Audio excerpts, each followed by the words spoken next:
കർത്താവേ, നിന്റെ ഉന്നതമായ നാമത്തിന് സ്തോത്രം ചെയ്യുന്നു.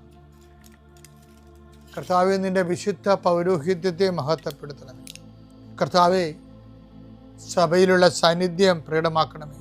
40 വർഷം അർപ്പിച്ച കുർബാനയുടെ യോഗ്യതയാൽ കൃപാസ്ഥാനത്താരെ ജീവനോടെ പ്രത്യക്ഷപ്പെട്ട പരിശുദ്ധ അമ്മയുടെ പ്രത്യക്ഷീകരണ സ്ഥിരീകരണത്തിനായി ഇന്ന് കൃപാസ്ഥാനത്താരെ നടക്കുന്ന 10,000-കണക്കിന് മനുഷ്യരുടെ പ്രാർത്ഥനയോട് കൂടെ ദൈവവേദനെ ഞാൻ നിന്നെ ഈശോനാമത്തിൽ ആസ്വദിക്കുന്നു. കർത്താവേ, ജോലിയില്ലാത്തവര്, വീടില്ലാത്തവര്, ജീവിതത്തിൽ കലഹങ്ങളും ഭിന്നതകൊണ്ട് പിരിഞ്ഞു താമസിക്കുന്ന ജീവിത പങ്കാളികളെ, കുഞ്ഞുങ്ങളുടെ തെറ്റായ അവസ്ഥകൾ കണ്ട് വിഷമിക്കുന്ന മാതാപിതാക്കന്മാരെ, ശാരീരികമായ രോഗങ്ങളെ അവസരപ്പെടുന്നതും രോഗം ആകുന്നതിന് സമയമെടുക്കുന്നില്ല എന്ന് ഓർത്ത് ഉത്കണ്ഠപ്പെടുന്നവരെയും സമർപ്പിച്ച് പ്രാർത്ഥിക്കുന്നു. ഇന്ന് യാത്ര ചെയ്യുന്നവരെ, ഇന്നത്തെ യാത്രയ്ക്ക് വേണ്ടി വിവിധമായ ഒരുക്കിയിരിക്കുന്ന ലക്ഷ്യങ്ങൾ, കണ്ടുമുട്ടുന്ന വ്യക്തികൾ, സംസാരിക്കുന്ന സംഭാഷണങ്ങൾ, എഴുതുന്ന രേഖകൾ, ഒപ്പിടുന്ന ഡോക്യുമെൻറ്റുകൾ, പങ്കെടുക്കുന്ന ഇൻ്റർവ്യൂകൾ, സെൻഡ് ചെയ്യുന്ന മെസ്സേജുകൾ എല്ലാം കർത്താവിൻ്റെ കൃപയാൽ നിറയപ്പെടാനും നീ ഇന്ന് തിരികെ എത്തുന്ന സമയത്ത് കർത്താവിൻ്റെ കൃപ നിന്നെ നിറഞ്ഞു നിന്നുകൊണ്ട് സന്തോഷം വന്ന് ഉറങ്ങുവാനും ഇന്നത്തെ ദിവസം മുൻനിർത്തി നീ കണ്ടുമുട്ടുന്ന ഓരോ നിമിഷങ്ങളെയും, നിൻ്റെ ഓരോ സമയങ്ങളെയും, സന്ദർഭങ്ങളെയും, എല്ലാം സംരംഭങ്ങളെയും പരിശുദ്ധമ്മ ദൈവമാതാവിൻ്റെ മധ്യസ്ഥത്തിൽ രാത്രിയും തിരിച്ചെത്തുന്നവരെ കർത്താവിൻ്റെ നാമത്തിൽ മാതാവിൻ്റെ മധ്യസ്ഥതയും ഞാൻ നിൻ്റെ ജീവിതത്തെയും നിൻ്റെ കുടുംബത്തെയും ഈശോ നാമത്തെ ആശീർവദിക്കുന്നു. ഈ പാഷൻ നെറേറ്റീവ്സ് ഇല്ലേ, പീഡാനുഭവ പ്രവചനങ്ങൾ, ഉയർത്തെഴുന്നേൽപ്പിനെ കുറിച്ച് ഈശോ വധിക്കപ്പെടുമെന്ന് പറയുമ്പോൾ തന്നെ അവർ ഷോക്കായി. പിന്നെ ഉയർത്തെഴുന്നേൽപ്പിനെ കുറിച്ച് അവർക്ക് അത്ര ബോധമല്ല, പക്ഷെ അത് നിഗൂഢമായിട്ട് അവിടെ ഇരിക്കുക. അതുകൊണ്ട് അവർക്ക് ബോധമല്ലെങ്കിലും അവരെ ലളിതമാക്കി ഈശോ അത് കൊടുക്കണില്ല. ആ വചനം കഠിനമായിട്ട് തന്നെ ഇരിക്കുകയാണ്. അതാണ് ലൂക്ക 9:45. അവർക്ക് ഈ വചനം മനസ്സിലാക്കാൻ പീഡാനുഭവ പ്രവചനം മനസ്സിലായില്ല. അവർക്ക് മനസ്സിലാക്കാൻ സാധിക്കാത്ത വിധം അത് അത്ര നിഗൂഢമായിരുന്നു. ആ നിഗൂഢ വചനമാണത്. ഇപ്പൊ നിഗൂഢ വചനങ്ങളുണ്ട്. അതിനുശേഷം ഇപ്പൊ നിഗൂഢ വചനങ്ങള് കർത്താവിന്റെ ഉയർപ്പിനെ കുറിച്ചുള്ള വചനങ്ങൾ ഈ ഒക്കൾട്ടായിട്ട് മാറണത്. ഈ ഒക്കൾട്ടായിട്ട് വരുന്ന ഗൂഢവചനങ്ങളെയാണ് ശരിക്കും താബോർ ആ മുദ്രവെച്ച വചനത്തിൻ്റെ സീല് പൊട്ടിക്കണത്. അതാണ് മോശയെ കാണിക്കുന്നുണ്ട്, താബോറിൽ ഏലിയയെ കാണിക്കുന്നുണ്ട്. ഉയർപ്പ് എന്താണെന്ന് മനസ്സിലാവും. ഏലിയ 700 കൊല്ലം മുമ്പും മോശ 1800 കൊല്ലം മുമ്പും എടുക്കപ്പെട്ട ആൾക്കാരാണ്. അപ്പോൾ അവർ ഉയർത്തെഴുന്നേറ്റ് നിൽക്കുകയാണ് കർത്താവിൻ്റെ കൂടെ. ഈ കാഴ്ച പറയണത് പിന്നെ താഴേക്ക് വരുമ്പോൾ പറയും, ഇതുപോലെ ഞാനും ഉയർക്കും. പറഞ്ഞു, ഇതുപോലെ ഞാനും ഉയർക്കും, പക്ഷെ ഞാൻ ഉയർക്കണവരെ കണ്ട കാഴ്ച ആരോടും പറയരുത്. ഇത് മനോഹരമാണെന്ന ബൈബിള്. മർക്കോസ് 9:9. അവർ കണ്ട കാര്യങ്ങൾ മനുഷ്യപുത്രൻ മരിച്ചവരിൽ നിന്ന് ഉയർക്കുന്നത് വരെ ആരോടും പറയരുതെന്ന് മലയിൽ നിന്നിറങ്ങിപ്പോരുമ്പോൾ അവൻ അവരോട് കൽപ്പിച്ചു. ഇപ്പം ഇവിടെ മനസ്സിൽ സംശയം ഉണ്ടായില്ല ഉയർത്തെഴുന്നേൽപ്പ് എന്താണ്. പക്ഷെ അത് നിഗൂഢവചനമല്ലേ. ഇത് ശരിക്കും ഗൂഢമായിട്ട് തന്നെ പോവുകയാണ്. കാര്യം മരിച്ചെന്ന് ഉയർക്കുക എന്താണെന്ന് ഈ മോസസിനെ കണ്ടിട്ടും ഏലിയാവിനെ കണ്ടിട്ടും ഈ കക്ഷികൾക്ക് മനസ്സിലായില്ല. അതാണ് താബോറിൽ ഇറങ്ങി വരുമ്പോൾ ഈ കാഴ്ച, ഞാൻ ഉയർത്തെഴുന്നേൽക്കുന്നവരെ ആരോടും പറയരുതെന്ന് ഈശോ പറയുമ്പോഴും അങ്ങനെ പറയുന്നുണ്ടെങ്കിലും ഈ വചനം ഗൂഢമായിട്ടിരിക്കുന്നു എന്നുള്ള സൂചനയാണ് അവരുടെ സംശയത്തിന് വരണത്. എന്താണ് അവർ പറയണത്? 9:10. താബോറിൽ നിന്ന് ഇറങ്ങി കർത്താവ് പറഞ്ഞു, ഈ കാഴ്ച നിങ്ങൾ മാത്രം കണ്ടതാണ്, ഇത് ആരോടും പറയരുത്, ഞാൻ ഉയർത്തെഴുന്നേൽക്കുന്നവരെ എന്ന് പറഞ്ഞപ്പോഴേ ഈ മോസസിനെ ഏലിയാവിനെ അവരെ കണ്ടില്ലേ ഉയർത്തെഴുന്നേറ്റ ആൾക്കാരാ. എന്നിട്ട് പോലും മനസ്സിലായില്ല. കാര്യം എന്താണ്? അത് നിഗൂഢ വചനമാണ്. അതാണ് പറയണത്. 9:45 പറയണില്ലേ, ആ വചനം ഗൂഢമായിരുന്നു എന്ന്.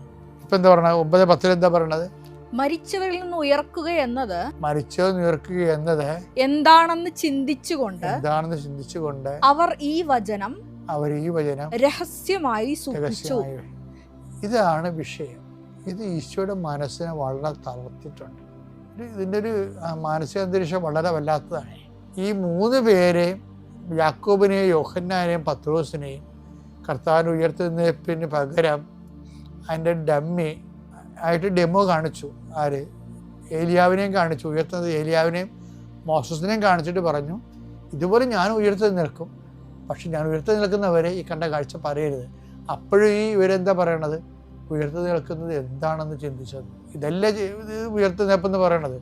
അത് മനസ്സിലാക്കാൻ അത് മറയപ്പെടുകയാണ് ഇവർക്ക്. അത് അവരുടെ പരാധീനത തന്നെയാണെന്ന് എനിക്ക് തോന്നുന്നത്.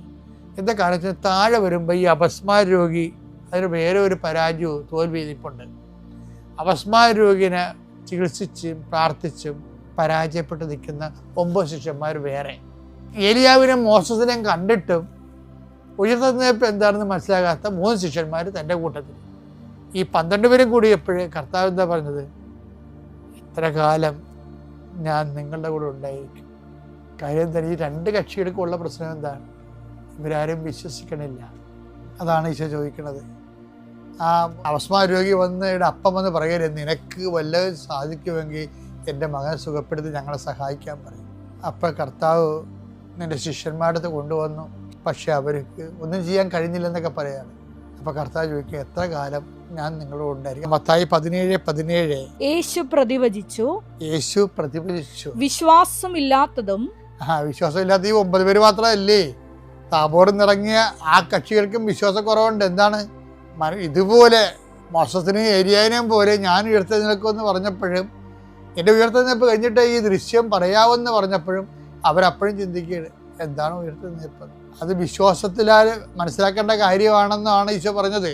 അതുകൊണ്ടാണ് ഇപ്പൊ ഈശോ ഈ തോറ്റ 12 പേരെ ഒരുമിച്ച് നിർത്തിക്കൊണ്ട് പറയും, വിശ്വാസമില്ലാത്തതും വഴി പിഴച്ചതുമായ തലമുറയെ എത്ര നാൾ.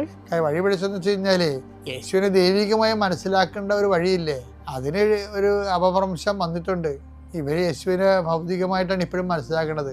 പൊളിറ്റിക്കൽ മിസ്സിഹായിട്ടാണ് ഇവർ മനസ്സിലാക്കേണ്ടത്. രാഷ്ട്രീയ ക്രിസ്തുവായിട്ടാണ്.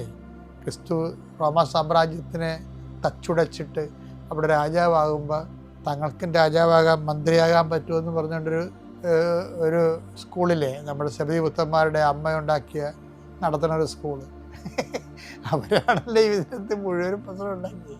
ആ സ്കൂളിൽ തന്നെയാണ് ഈ അണ്ണന്മാർ ഇപ്പോഴും. അതുകൊണ്ടാണ് അവർക്ക് ഉയർപ്പിൽ വിശ്വസിക്കാൻ പറ്റുന്നില്ല. എന്നിട്ട് ഈശോ ചോദിക്കുന്ന ഒരു ചോദ്യം നമ്മുടെ ചങ്കയെ കൊള്ളും. അതാണ് എന്നെ അത് വല്ലാതെ ബാധിച്ചിട്ടുള്ളത്. കർത്താവ് ഇങ്ങനെ സങ്കടപ്പെട്ട് ചോദിക്കും, എത്ര കാലം ഞാനിനി. യേശു പ്രതിവചിച്ചു വിശ്വാസമില്ലാത്തതും വഴി പിഴച്ചതുമായ തലമുറയെ. അത് വളക്കിട്ടറാണ്. കാര്യം താൻ പരാജയപ്പെടുകയാണ് ഇവരെ ഈ വിഷയം മനസ്സിലാക്കുന്നത്. തലമുറയെ എത്ര നാൾ ഞാൻ നിങ്ങളുടെ കൂടെ ഉണ്ടായിരിക്കും. അതാണ് ഒരു ഡെത്ത് പാഷൻ കോൺഷ്യസ്, ഒരു ഡെത്ത് കോൺഷ്യസ് ആണത്. ക്രിസ്തുവിൻ്റെ ഏറ്റവും വലിയ ഒരു സംഘർഷം, ആന്തരിക സംഘർഷത്തിൻ്റെ അടിസ്ഥാനം ഈ ഡെത്ത് കോൺഷ്യസ് ആണ്.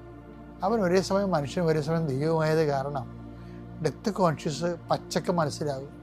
നമ്മുടെ മരണത്തെക്കുറിച്ച് നമുക്കൊരു ഐഡിയ ഇല്ലല്ല, പക്ഷേ ഈശോയുടെ മരണത്തെക്കുറിച്ച് ഈശോയ്ക്ക് പച്ച സിനിമയിൽ കാണുന്ന പോലെ എല്ലാം കാണാൻ പറ്റും, ദൈവമായതുകൊണ്ട്. അതുകൊണ്ട് താബോറിൽ നിന്ന് മുകളിൽ നിന്ന് ഗെറ്റടിയാൻ കിട്ടിയത്, തയ്യാറായിരിക്കുക, സമയമായി. ഈശോയ്ക്ക് ഭയങ്കര സങ്കടമാണ്. അതാണ് ചോദിക്കണത്, എത്ര കാലം? ഇനി ഒരു 3 മാസം മറ്റേ ഉണ്ടാകത്തുള്ളായിരിക്കും, അല്ലെങ്കിൽ 1 കൊല്ലം.